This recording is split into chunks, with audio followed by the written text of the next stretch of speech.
Bienvenue, mesdames et messieurs, vous nous suivez sur Info 243, également sur 10e rue Télévision. Bienvenue dans cette nouvelle édition.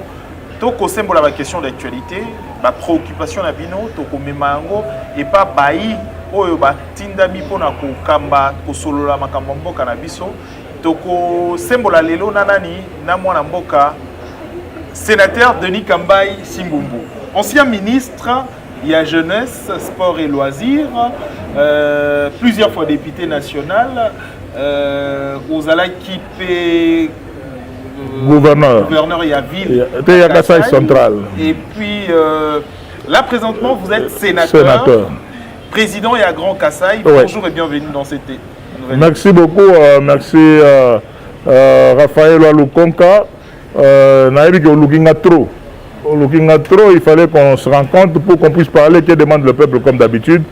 Mais je suis très occupé. Mais par respect à votre personne, c'est pour cela que je m'étais dit que je me disponibilisais avant que je commence notre réunion du Grand Kassai. Parce que comme vous le savez, le samedi ici, le 19, nous serons chez David Matadigibala, dans les villages, leur village de Umbu là-bas. Et le dimanche, nous serons également avec David Matadigibala. Cette fois-ci, ça sera au plateau de Bateke. Okay. Au plateau de Bateke, voilà. Alors, tu respecter mesures barrières, tu respecter également distanciation. Oui. Alors, tu sais que tu as caché pour nous permettre bâtonnier sur bayo kayo malamu mingi.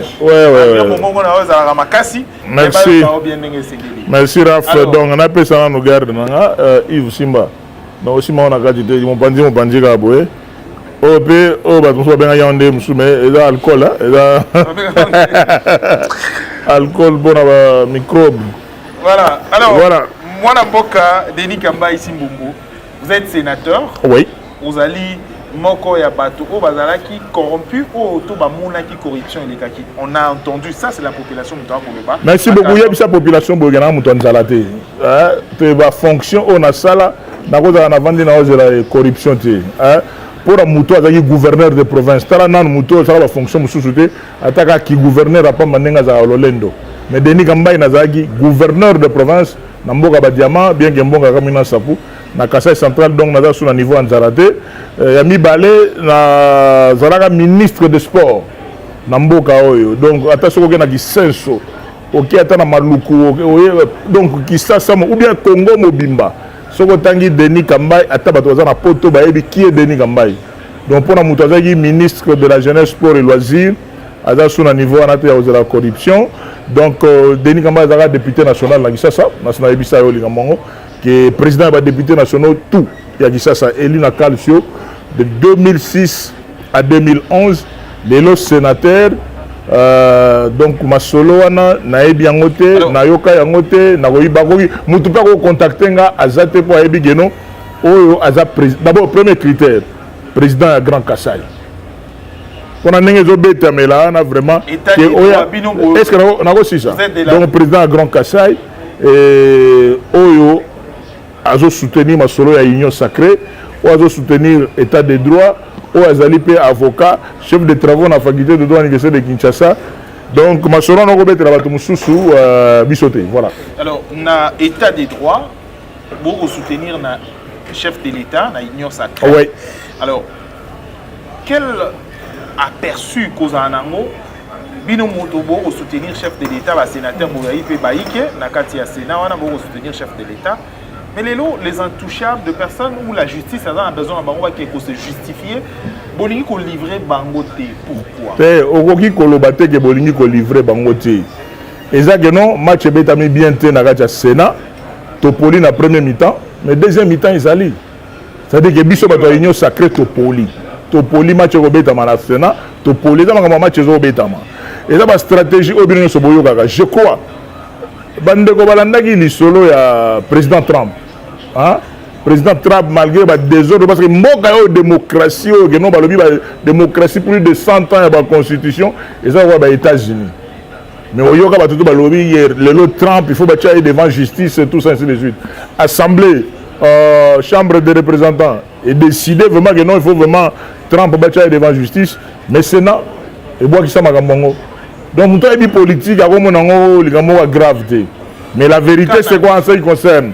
Les autres, la Bisso, sénateur, il y a union sacrée, boule la Bisso, il y a rapport, il y a IGF, Basala Yango, Basala Bienté, PG, à saisir, à saisir, Malamouté, locaux là, de Bisso, mon premier ministre, parce que je ministre de sport, mon premier ministre est à Accra, à Zozong, à l'aéroport, et je crois que Batoualanda a une image dans la télévision, Batoualanda a déjà que le premier lobby, Nanaye a pour affronter justice. Bissoté, Yemo lobby, Naye pour affronter la justice. Mais et ça, que Nakata Sal pour plusieurs raisons. Première raison, on dit que les parlementaires, les sénateurs, les députés nationaux, tout ça, là, vite à Imana, mettons en équipe nationale. Qu'est-ce que je vais dire par là? Il s'est passé, moi, Babilo, comme moi, Mike, oh, il s'est entre députés nationaux, les sénateurs, les bétamagis bientôt à Liboso, que les sénateurs vont voter loi et habilitation. Et Outaki, dans le gouvernement, projet Outaki dans le gouvernement, de sorte que pendant la période où il y a des vacances parlementaires, il faut dans les vacances depuis le 15. Comme ça, le gouvernement, il va nous avoir des mesures, tout ça, état de siège, pendant que nous sommes en vacances parlementaires. Mais au Yokageno, la plénière, les députés nationaux vont boire qui sont. On va comprendre. Donc, ça dit déjà, moi, ça dit moi, le logo bien entre les sénateurs et les députés nationaux.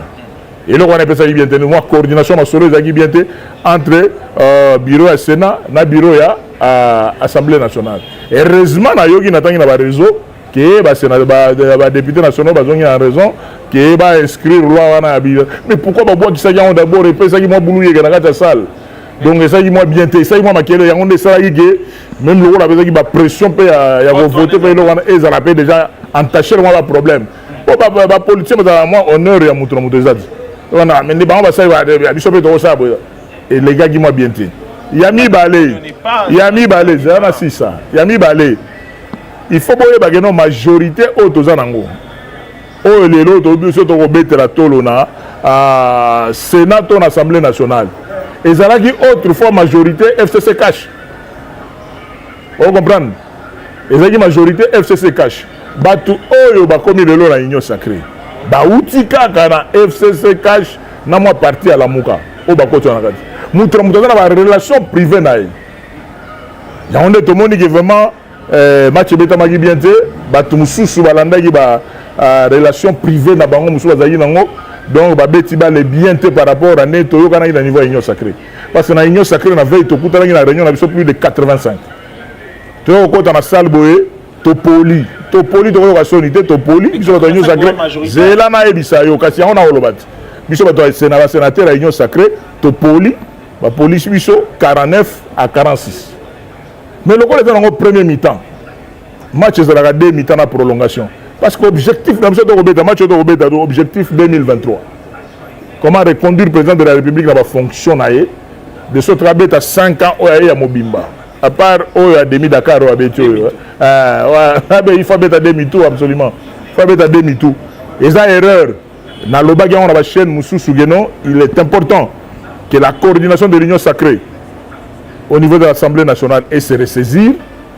Coordination à l'Union sacrée au niveau du Sénat et se ressaisir, de sorte que moi, Boulou et Oto Mona, et ça sous bon côté.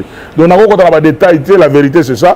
Tous les gens qui disent, nous avons cru que Banama et Otozana, on a gagné solo 85, tous à 85. Bon.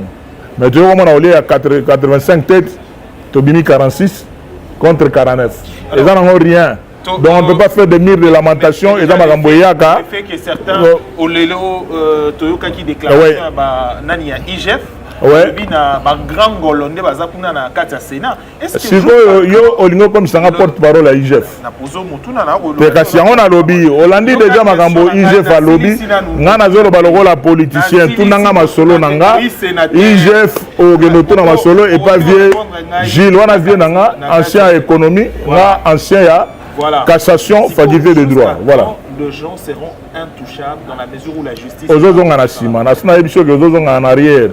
pose une question. Oui, mais c'est ce que je te dis. Oui, pour écoute ce que je te dis. Il y a eu déjà une erreur qui s'est glissée. Je ne veux pas faire de juridisme ici. Je suis un politicien. Pour cela, la procédure était respectée. Voilà le débat. Ils veulent faire le débat du droit. Moi, je ne suis pas sur le plan de droit, je suis sur le plan politique. Je dis que sur le plan politique, Topoli, nous sommes dans l'union sacrée, clairement. Dans le Sénat Topoli, alors, tu continues, on avance. Donc, on ne peut pas continuer à continuer. Est-ce que c'est non. Tout le monde est 85. Parce que d'abord, et là, on a passé. On a besoin de sénateur l'union sacrée dans l'année. Tu as un match. Premier match, tu as loi d'habilitation. À l'unanimité, tu as voté, il y a un bimba. Tu as contre ça. Donc, il y a un gouvernement. Le gouvernement, il y a une union sacrée. Il y a un Sama Lokonde. Et tu as un bimba, tu as un assemblée nationale. Moi, je mal entendu. Deuxième élément, on a Edi Mundele. Depuis le mois de mars. Il était question maintenant que Bisson à niveau espace à Grand Kassai, il a dit la Bisson à l'Union sacrée, tu récupérer poste à premier vice-président. Et les gars qui paient bon, merci beaucoup à Bandego sénateur, na gesto Basalagiwana, on a toute tendance confondue, les sénateurs, tous ils nous ont accompagnés, tu récupérer ma solo. Mais en tant que flic, en tant que politique, nako yoga ba nungu, nakacha l'Union sacrée, nakacha Sénat. Au bilo on a vu Nakata boîte, nakoyi comité KT dans les réseaux sociaux, je ne me plains pas. Je fais seulement un constat ya Olobake, to poli parce que ils ont une vision na biso te. Ah, koyo kana vraiment ils ont quitté, to bongisa siko pour le futur parce que match est en Moulaï. Match est en Moulaï premier mi-temps, bazo na biso 1-0. Alors, pour bien que biso on a déjà 2-0. Déjà tu vas 2-1, ils ont dit 2-1, to mener 2-1. Tu as mené 1, mais tu as un but à l'extérieur, double. Raf, la crainte c'est que tu as mené 1, il faut tout ça l'effort, tu as deuxième, troisième but, tu as 4-1. Pour ceux qui m'ont dit match, il faut tout ça. À partir de ce qui s'est passé, ça ne sert à rien de faire le mur de lamentation. Voilà, j'appelle à tout le monde, tous les amis de l'Union sacrée, qui soient ceux dans le gouvernement, dans la présidence de la République, dans l'Assemblée nationale, dans l'Union sacrée, et là,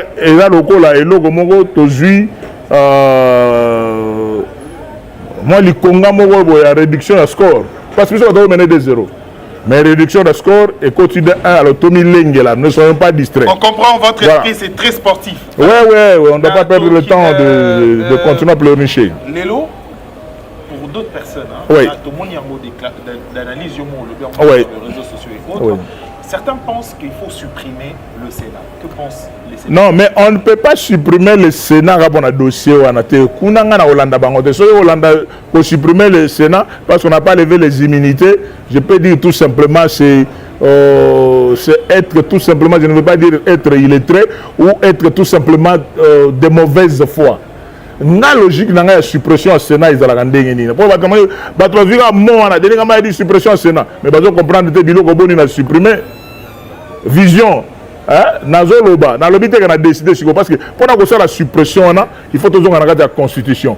Nous devons revoir notre Constitution pour la nationalité. Nous devons revoir notre Constitution pour revoir ma nationalité. Tous les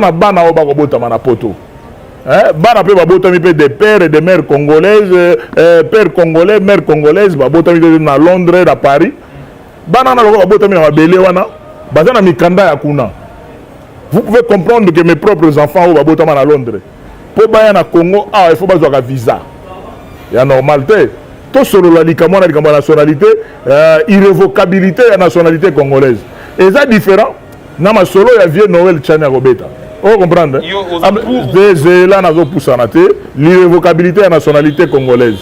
Donc, il y a un raisonnement. Il y a un revoir la constitution pour nous. Deuxième solo, je suis contre, ma bêtise 3 fois, 1, 2, 3. Je suis contre Babiloko et gouverneur Babandako Ponabanga Bamboka Nabango. J'étais gouverneur au Kassai, je le sais. mais j'ai l'esprit quinois, fondamentalement quinois, qui est ngalelo na zui kin awa, kin ne kozalande bo mona ngoti. Te nazolo basoki ngalelo kin, inaneza trop. Na ndenge na ebe libulu nela, kin ne kozala subo ete. Lelo deni ngamba na zui ata province ni mususu. Na zui ata Lubumbashi. Na zui ata na Katanga. Na kende place na bon na kena mai ndombo na kena mai ndombo omona ba orbor omona ba orbor ndenge na lobi omona ba orbor na oton sa na mai ndombo et kokoma na ba kasa partout. Qu'est-ce que je vais dire par là? J'ai dit ceci. Deuxième chose, toti kabilo ko manga ba gouverneur originaire et kumba non seulement tribalisme et kumba ba conflit. Tout le monde a biloko ba assemblée provinciale.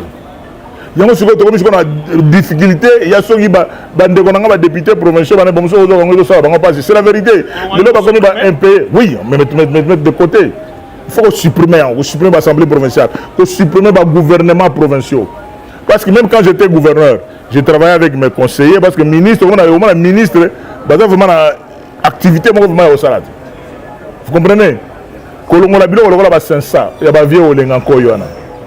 Bon, net is go ba conflit za la na musala 500 euros ate kolongo ba 500 kolongo bilo conseil économique et social donc to tchaba bilo ko mo ba institution mo bien budgétivore o dans la boule conseil économique et social musala ni ça si ko to comme on a parlement pourquoi je soutiens l'idée que non c'est tout ça la révision constitutionnelle to longo la paix na sénat na kata masolo parce que nous devons voir un parlement monocaméral. Il ne faut pas dire que Moussala au Bassala en Assemblée nationale et au deuxième chambre. Donc, toujours le bilan, on te copie, on a besoin de bilan, on va mindele. Ce n'est pas notre mentalité.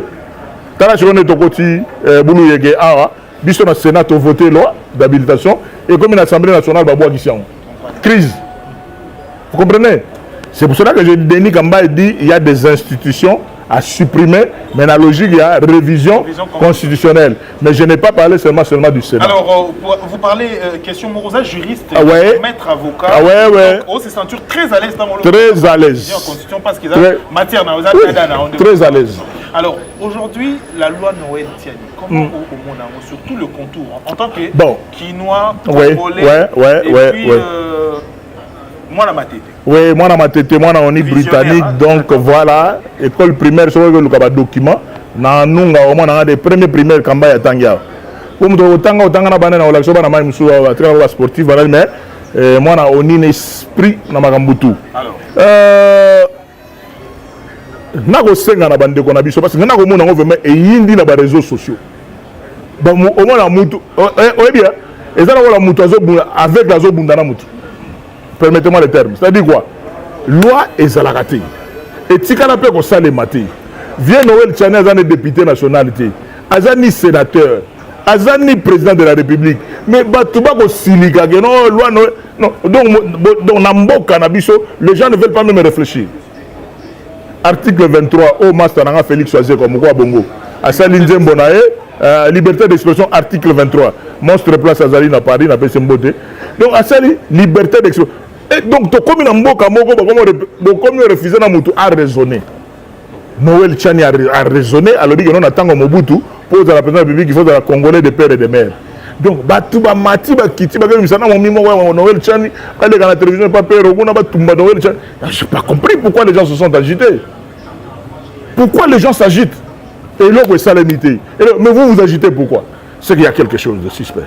Vous comprenez? Parce qu'il n'y a rien. Et là, l'obamité, si le lot dit que nous bino tout beaucoup va congolais, bah tout va comment va congolais. Bah tout bino tout, beaucoup va bino va congolais. Ceux qui ont des besoins là yango. Vous pouvez savoir que mboka na bino tout ça la rappeler, bah vous comprenez? Moi je suis choqué à comment on a des besoins là qui congolais vraiment. Biso ba kolo Congo parce que na biso ba kolo Congo na et pas na biso frontière là zela na ebisa yo biso ba kolo Congo to wela ka ngobongoti biso ba kolo Congo to wela ka ngobongoti alors lokola bino tout te lokola bino tout ouais yango na lobby lokola bino tout bondimi ko zala ba congolais allons-y seulement te ba tout o ba ni ko zala ba congolais ko zala ka ba congolais. Parce que Noël Tiani a député, a sénateur, a président de la République. Donc, à raisonner le soutien. Est-ce que tu comprends? Est-ce qu'il y a un problème? Pourquoi les gens s'acharnent sur ça? Pour moi, ils n'ont pas ce temps. Ce n'est pas ça la question du jour. Question est allée que non. Dans ma solo union sacrée. C'est ça le vrai point. Le corps a besoin de dans ma solo union sacrée. Tu dis que union sacrée est bimi après Kozanga Boyo entre FCC Cash. Le corps a Boyo Kani est salamité, Tocha Monama Ipoa, président de la République, Tocha Ipoa, à Silisi, premier parti à l'Ikelemba. Oyo, Zalagi FCC Cash. Sikoyo, Ayagolia, ya Mobimba. Ali Kelemba, Oya Mobimba, Oyo, il est président de la République. Les députés vont continuer à la Sénat, mais si vous avez une révision constitutionnelle, vous allez entre-temps tout développer. Comment les gens ne peuvent pas comprendre le raisonnement? Raph, je comprends. Est-ce qu'ils vont comprendre? Il faut comprendre. C'est pas l'intention, c'est l'intention. Mais tu vas comprendre. Le caméraman va comprendre. Vous allez CT, vous allez chef de travaux. Vous allez payer. Pardon, minute ici, la dernière fois, on va vite parce que la couleur, on va vert noir vraiment. Tant ils en ont.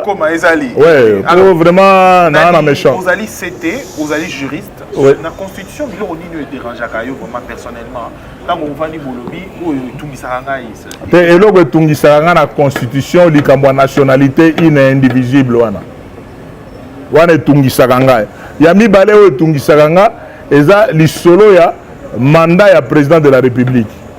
C'est-à-dire que non, l'esprit a bien. Pour un président à travailler dans Mboga Gaïar, il fallait au lieu de 5 ans, il fallait s'arrêter à 7 ans.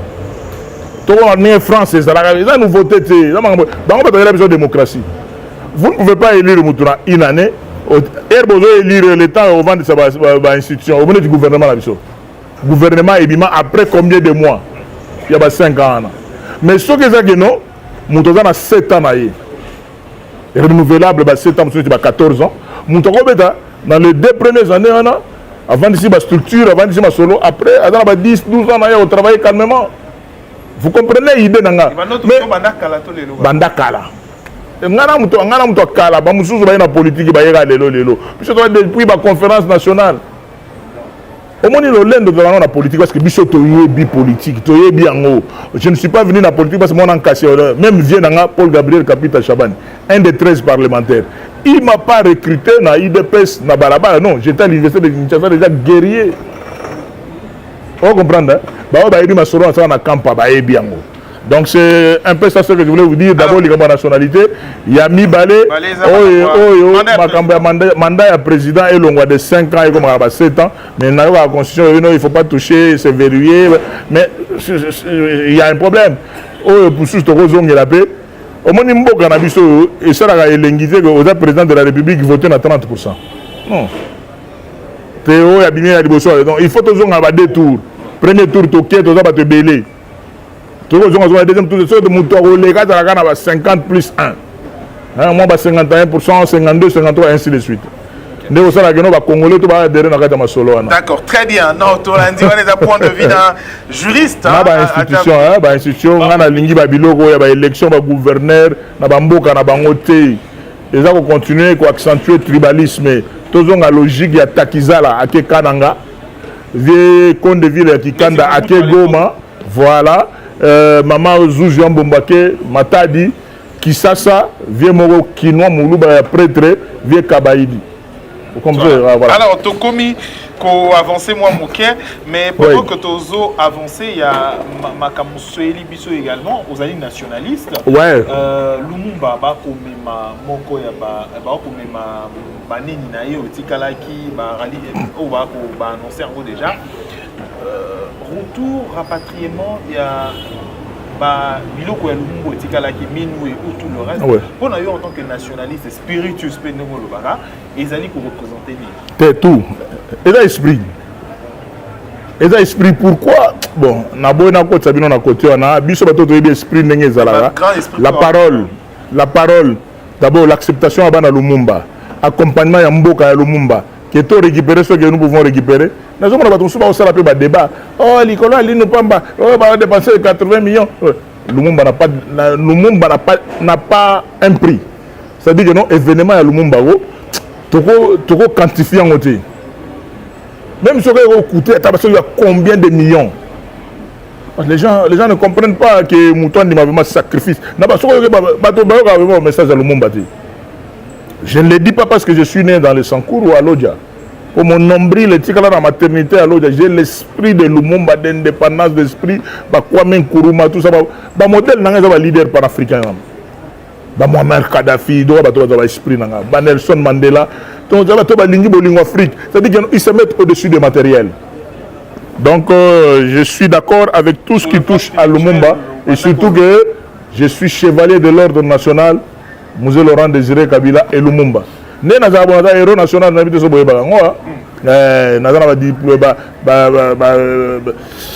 médaille à mérite sportif, nous avons chevalier de l'ordre national, Mzee Laurent Désiré Kabila et Lumumba. Au moins, il y a Mikolo, il faut comprendre l'ordre national de léopard. Il fallait avant qu'on côte na siège na beta bino panneau ya munene kuna na coin ba dessiner Lumumba na Mzee Laurent Désiré Kabila, l'occupant de cette parcelle est chevalier de national Mzee Laurent mérite que mboka reconnaître yo. Alors c'est très bien. Alors vous allez moko bato oba bouger qui mouvement sportif en République démocratique du Congo redonna qui sala qui faire revivre en fait mouvement sportif en RDC, tant que vous avez ministre. Aujourd'hui, tout le monde président FECOPA a démissionné à cette personnellement, au sali lecture d'abord, sur cette démission et puis crise au sein de la fédération. À Liboso d'abord, vieux constant, vieux mot, on a donné beaucoup de considération. Ah, mon collègue, on a donné de son esprit quinois. Ah, donc on a esprit bien, c'est notre grand frère Agisasa. Mais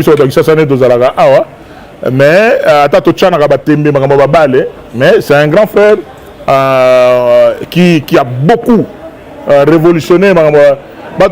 Côté à Constant Omar. Vous comprenez, Raph? À Constant Omar. Mais place Fekofa Izaraga. Fekofa Izaraga a Dima. La fédération, l'époque, nozi mwamba a Fekofa. Que Mouto Boulé, que non Fekofa, centre-ville, bureau, il fallait quand même qu'il y ait un constant Mogo à Zarapiwana. Mais il a fait son temps. Nzotope Zalipe, Amonique et Koki, qui est Atika, Nzamba Batelae, Nanyoso Asala. Donc il n'a pas Asali Papa Herman, vous avez photo, à événement, Omoni il militait. Et Omoni Batuto, vous avez le président de la République, président de la fédération, avant à terminer Moussika. Mais il a beaucoup contribué dans le sport quand j'étais ministre des Sports. Il y a beaucoup de décisions qui ont changé pendant que le président Constant Omar Yazara Yoana n'a pas fait merci dans l'équipe à la Renaissance. C'est comme il y a un Okufa. On a suspendu 11 joueurs, Pasteur Moukou a suspendu. Mais il a commis ministre, j'ai appelé le président Constant Nabironanga dans l'accès dossier politiquement, ma solonne Ezali. La décision sur Renaissance. Grâce à nous, Renaissance est champion du Congo. Mouta Renaissance a que nous avons fait pour la Renaissance a gagné le titre contre Don Bosco. Les lois Longwe, donc président Constant, que Dieu te bénisse et t'assiste, tu as fait ton temps. Tu n'as pas fait que du bien. Il y a ma BP Zaragi, on va toujours comprendre, mais il y a ma lame où Zaragi peut belé. Il y a même un niveau, il y a conception, il y a football et surtout que c'est un homme très respecté. Dans le niveau, il y a CAF, dans le niveau, il y a FIFA, sur le plan international. Quand on parle de Constant, donc ce n'est pas n'importe qui. Voilà un peu ce que je peux dire à ce voilà, crise maintenant, dans la fédération, dans la V-Club Nabino.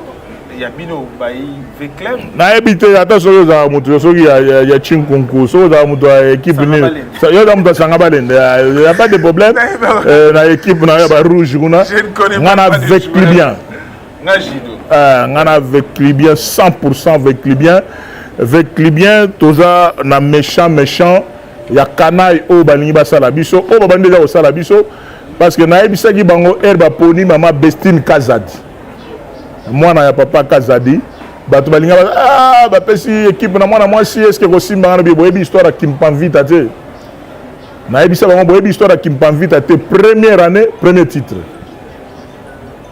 lelo ekomi bulu yeke bato bakotela ngo na CC comment est-ce que kanaye avec club de c'est pas parce que tokoma ba sénateur ya orphelin te azana ba yakuza na ye azana ba prêtre na ye o batelemela makambo avec club ba avec bien tout bakondi makanayi o te il faut déjà koyebisa ba continuer ça va non l'injustice ne paye pas l'injustice ne paye pas pourquoi parce que bino moko bopesi ba décision ba makambo tout ngeli non avec club c'est bon.